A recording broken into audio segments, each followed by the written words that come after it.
Sage of the Shadows, where dark whispers echo through the night. Audio story, Blood Twins. Chapter 4, In the Shadow of Doubt.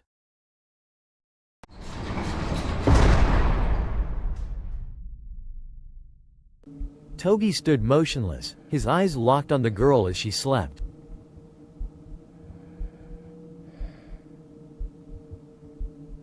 The room, thick with the stench of old blood and the weight of its history, closed in around him. Her soft breathing was the only sound, a stark contrast to the chaos of what had unfolded here. He should have felt relief. She was still alive, but that didn't answer any of the questions that plagued him. That moment when he found her kept haunting him. Had she come here to die? Had she been searching for something? And why had she allowed herself to be attacked so easily? Vampires weren't known for weakness, yet the way she had looked at her attacker, not with fear but with resignation, it made him struggle to understand. Her attacker was dead now, but the doubts lingered. Was it all a ploy, a trap laid for someone? The way she seemed so calm in the aftermath and that look in her eyes. There was something about her that didn't add up.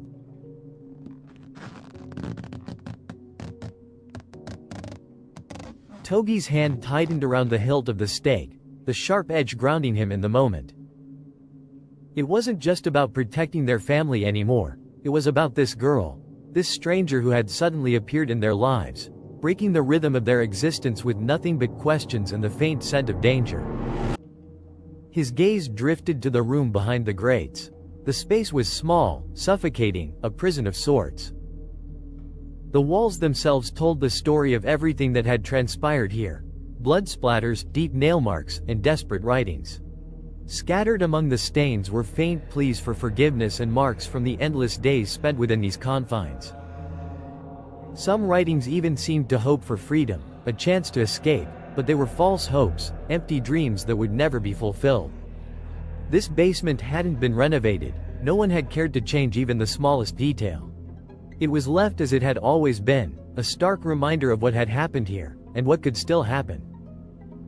Each mark, each trace of agony, created an atmosphere of dread, one that pressed against his chest like an invisible weight. It spoke louder than any form of torture. This room was the embodiment of suffering itself. Even the old metal bed seemed perfect to the room, its stained mattress bearing the memories of countless victims. Togi's gaze shifted to the girl lying on it. She was another chapter in the house's harrowing narrative, the one he had yet to uncover. Togi studied her face. Her expression, even in sleep, seemed disturbed and sad. And something about that demeanor troubled him. Vampires rarely showed emotion unless it was connected to something deeply personal.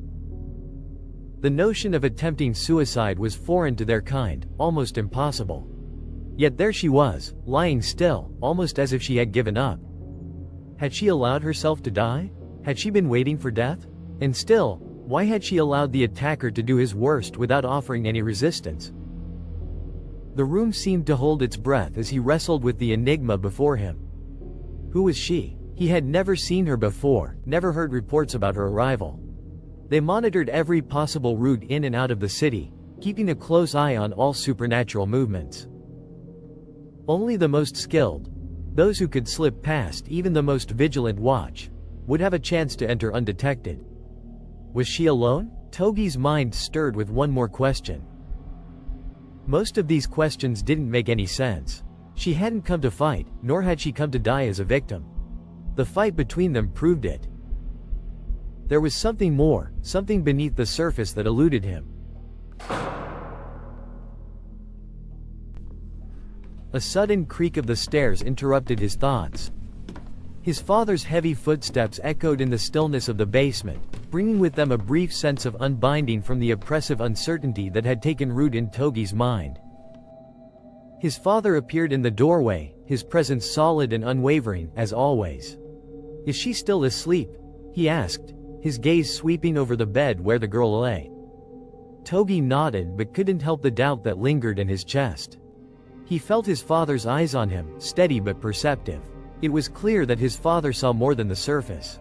He could read Togi's thoughts, the guilt, the hesitation. Togi wasn't sure if it was because of the years of experience or something deeper, but his father seemed to sense the turmoil inside him. He placed a hand on Togi's shoulder, an attempt to comfort him, but it felt oddly distant. Almost like his father knew something was wrong, too, but wasn't ready to say it aloud. "You defended yourself," his father said softly, though his words felt like an attempt to convince both of them.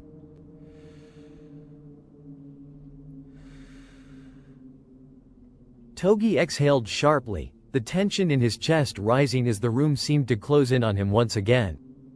"You need rest," his father added after a moment's pause. "I'll watch over her." Togi's gaze fell on the girl again. She still lay there, her features almost serene in sleep. His mind raced, questioning everything further. Was she an innocent victim, or had she come here with an agenda? The girl had been an easy target, too easy. Why hadn't she fought back at first? Could she have known the attacker? Could she have been playing a part in the larger game? The uncertainty gnawed at him, even though every instinct told him to trust her, to believe she wasn't a threat. But that same instinct told him to be cautious. What if she was playing them all? What if she had lured them into some kind of trap? "You've been at this for hours," his father's voice broke through the spiraling thoughts. "You're not thinking clearly." "I'm fine," Togi muttered, though the words tasted of emptiness. How could he be fine? His mind couldn't quiet the chaos. The attack. The girl. His family's safety. His father studied him carefully, his sharp gaze searching for something Togi couldn't name. Had his father sensed it too? The doubt, the unease that hung thick between them?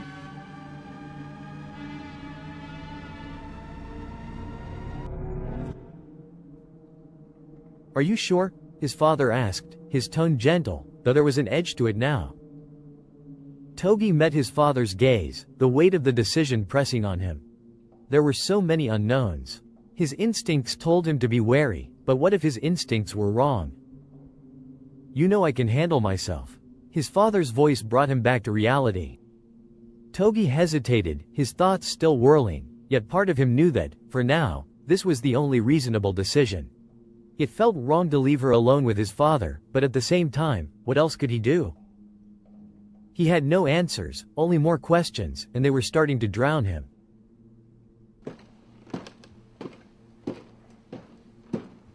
He stepped toward the stairs, the creaking floorboards beneath him sharp in the silence. But as he reached the top of the stairs, he paused, glancing back once more. His father hadn't moved. His posture was still rigid, but his gaze was fixed on the girl, studying her as if he saw something Togi did before. Togi's hand tightened on the banister.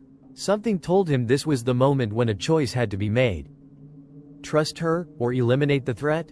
Yet, as he stood there, uncertainty crushed him. What if?